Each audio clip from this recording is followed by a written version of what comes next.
الحمدللہ رب العالمین والصلاة والسلام علی خاتم النبیین اما بعد فاعوذ باللہ من الشیطان الرجیم بسم اللہ الرحمن الرحیم صلاة والسلام علیکہ یا سیدی یا رسول اللہ وعلی آلکہ واصحابکہ یا سیدی یا رحمت للعالمین صلاة والسلام علیکہ یا سیدی یا شفیع المذنبین وعلی آلکہ واصحابکہ یا جد الحسن والحسین۔ ہمارے حافظ یاسر شرافت پہلوان صاحب، انہوں نے سوال کیا کہ تہجد کی نماز جب ہم ادا کرتے ہیں تو ہمارا انداز کیا ہونا چاہیے، دعا مانگنے کا انداز اور پھر عبادت کا انداز، یہ کیسا ہونا چاہیے؟ الجواب بعون الملک الوہاب، اللہم ہدایت الحق والصواب۔ قرآن پاک میں اللہ پاک نے ارشاد فرمایا وَمِنَ اللَّيْلِ فَتَهَجَّدْ بِهِ نَافِلَةً لَكَ۔ اے محبوب، اللہ پاک نے رات کی نمازوں میں سے ایک نماز جس کو تہجد کہا جاتا ہے، یہ آپ کے لیے جو ہے وہ قرار دی، آپ کے لیے جو ہے وہ بطور انعام جو ہے وہ قرار دی۔ فقہاء کرام فرماتے ہیں ایمان والوں پہ 5 نمازیں فرض ہیں، بالکل ایسا ہی ہے، احادیث صحیحہ میں، مرفوع احادیث میں بالکل ایسا ہی ہے، 5 نمازیں جو ہے وہ ایمان والوں پہ فرض ہیں، لیکن نبی کریم صلی اللہ علیہ وآلہ وسلم پر 6 نمازیں فرض تھی۔ تہجد کی نماز بھی جو ہے وہ آپ پر فرض تھی، آپ صلی اللہ علیہ وآلہ وسلم کی ذات گرامی پر۔ آپ صلی اللہ علیہ وآلہ وسلم کی کبھی تہجد کی نماز نہیں چھوٹی۔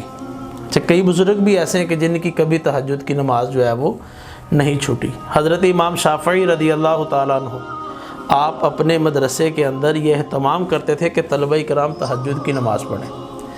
جس کی تہجد کی نماز رہ جاتی تھی اس دن جو ہے وہ کلاس سے آؤٹ ہوتا تھا۔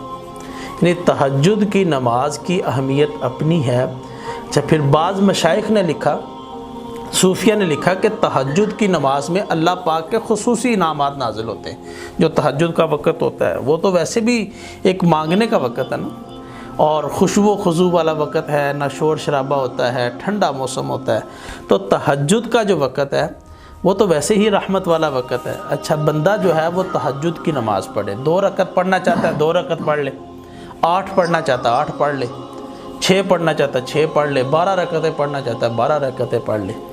اب بندے نے دعا مانگنی ہے۔ اچھا، دعا کے بھی آداب ہیں کہ بندے کی توجہ ان الفاظ کی طرف ہو جو وہ کہنا چاہ رہا ہے۔ اچھا، پھر وہ دعا جس کے اندر گڑ گڑایا جائے، اللہ کی بارگاہ کے اندر رویا جائے۔ وہ ایک محاورہ بولا جاتا ہے، جو روتا ہے اس کا کام ہوتا ہے۔ بچہ روتا ہے تو ماں اس کو دودھ پلاتی، اگر کھیلتا رہے تو ماں کی توجہ ہی نہیں جائے گی دودھ پلانے کی طرف۔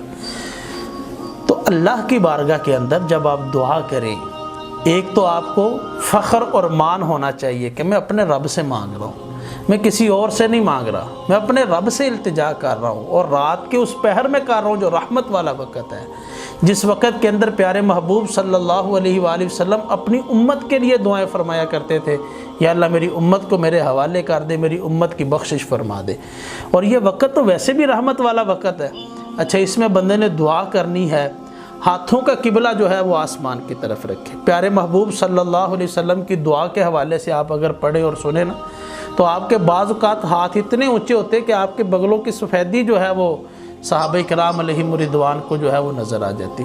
تو ہاتھوں کا قبلہ جو ہے وہ آسمان کی طرف رکھے، دل، ذہن اور اپنی پوری توجہ جو ہے وہ اللہ پاک کی رحمت کی طرف رکھے، اور رو رو کر گڑ گڑا کر اللہ کے حضور جو ہے وہ دعا کرے، اور خشوع و خضوع کے ساتھ جو ہے وہ تہجد کے نوافل پڑھے۔ میرے رب نے چاہا تو بہت جلد جو ہے وہ رحمت کا نزول ہوگا، برکتوں کا نزول ہوگا، دل کو جو ہے وہ سکون ملے گا۔ ویسے بھی میرا رب ارشاد فرما رہا ہے الا بذکر اللہ تطمئن القلوب، خبردار، دلوں کا سکون اللہ کے ذکر میں ہے، دلوں کا اطمینان اللہ پاک کے جو ہے وہ ذکر کے اندر ہے۔ تو رو رو کر دعا کرے، جب بھی دعا کرے اللہ کے حضور رو کر دعا کرے، عاجزی انکساری کے ساتھ دعا کرے، اور یہ فخر اور مان اپنے دل کے اندر رکھ کے دعا کرے کہ میں اپنے رب کے حضور جو ہے وہ سوالی بن کر جو ہے وہ کھڑا ہوں، سوالی بن کر جو ہے وہ بیٹھا ہوں۔